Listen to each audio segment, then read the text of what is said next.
grateful to be part of a community that turns an unfortunate incident, that turns a sad and distressing event, a Confederate flag on the side of a local fire truck, into an opportunity to do better and to demand better. Yes. So I want to acknowledge all of you who came out here today to affirm the idea that there is no home for hate here, specifically that the Confederate flag should not have a place on our fire trucks, on our fire department drill teams, and that our beloved first responders who are here to serve everybody in their moment of greatest need should not be out here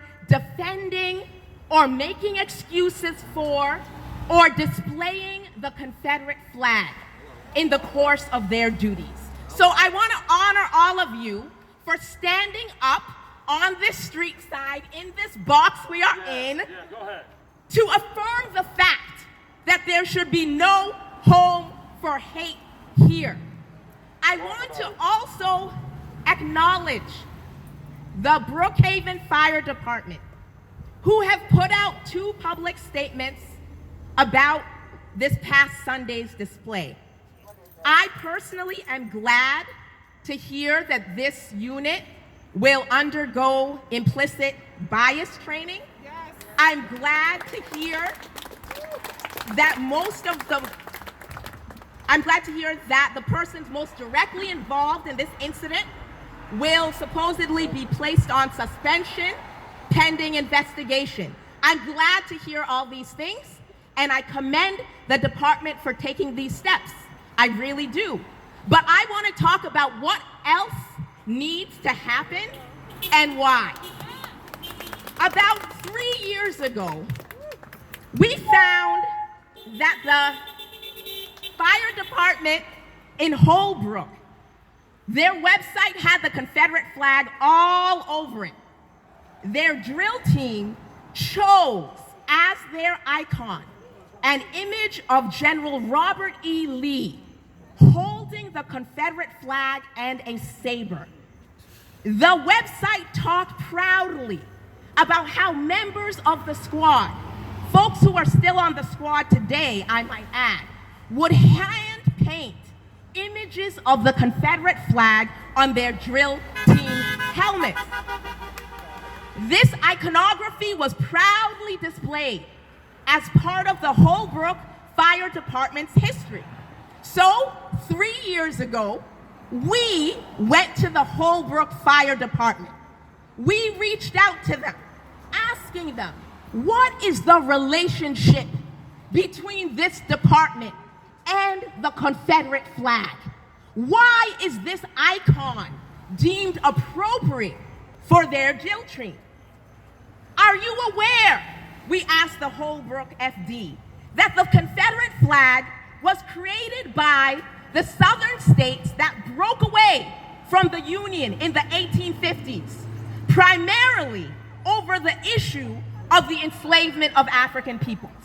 Let me be clear. The Confederate flag was the flag of those who believed that the enslavement of people of African descent, people like me, should be continued and preserved far into the future. We got to know this history, folks. When the states in the South did secede in 1860, they themselves explained clearly why they were breaking away from the Union. They did not speak about tariffs. They did not speak about states' rights. They broke away under the Confederate flag, quote, due to the increasing hostility on the part of non-slave-holding states to the institution of slavery, unquote, and because of the election of a president, Abraham Lincoln, who believed, quote, that slavery is in the course of ultimate extinction. So this, the clutching on to slavery, is why the Confederate flag was flown, and what was at the center of the Civil War? Come on, people. We got to know this history. Folks are going to try to spin it around. This is about family. This is about loyalty. Are you aware? We asked the Holbrook Fire Department 3 years ago that this particular iteration of the Confederate flag that you are proudly displaying on your website was revived in public life in the 1950s, just when the civil rights movement began making headway. This flag that you are proudly flying reappeared in national public life in a big way when President Truman desegregated the U.S. Armed Forces and supported anti-lynching bills. This flag was a way for people in the South and in the North to signal their opposition to the federal government's efforts to remove racial exclusion and violence from the infrastructure of public life. Okay, so we brought all of this to the Holbrook Fire Department 3 years ago. I was there. Why are you flying this flag? When did this come to be the icon of your drill team? Why have other fire departments all throughout Long Island never said a peep about this issue? They see the flag flying. They see the helmets at the drill team. They see the icons. Why is the Confederate flag a part of Long Island Fire Department culture in the 21st century? Why? We brought this all to them. You want to know what they said? You want to know what they said? We could hardly get a response. We were fluffed off. We were told it was a personnel issue. We were told it was a misunderstanding, and the webpage was scrubbed. That was it. And so here we are 3 years later. My mom always used to say, if you don't address the problem when it comes up, you will continue to address it. So we are here to help you address the problem fully and thoroughly so that you are not in this position in another 3 years. So at this point, we are not going to accept that this is an isolated incident.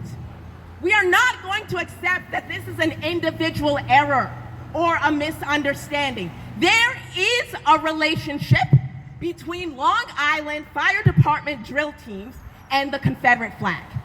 This relationship is well documented, ironically, by the fire departments themselves. So we want to know, what is this about? When did these drill teams take on the Confederate flag as their icon, and why?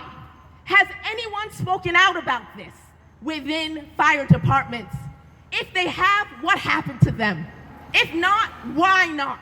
This is the type of investigation we are looking for. Not one focused on a lone individual who made a poor choice on Sunday, but one that dares to be honest about the reality that all is not well. All is not well. No amount of implicit bias training will be sufficient to sidestep this very explicit history. So before we can accept the apologies and the training and the feel-good slogans, please, let's have the truth. We need to know the truth. What is this about? When we know what the relationship is and has been, then we can talk more honestly and in an informed way together about the type of changes that are necessary to heal this breach. And lastly, I just want to talk about why this is not a trivial matter. I always got to bring up my kids. I'm standing here because of the children, because of the little boys and little girls whose eyes light up with excitement and pride when the fire department truck rolls through. I'm here for the little girls and boys who look to the fire department and see heroes whose first understanding of how to serve comes from this vision of sacrifice, of the idea that they can reach out to help others in an hour of need. We owe it to these children to do better and to demand better. I'm very sorry that this has happened, but now that it has, we have to make sure it never happens again. Let me be clear. On Long Island, we do not want to see first responders, fire department trucks, drill teams, personnel flying the Confederate flag on the street, at their events, on their web pages.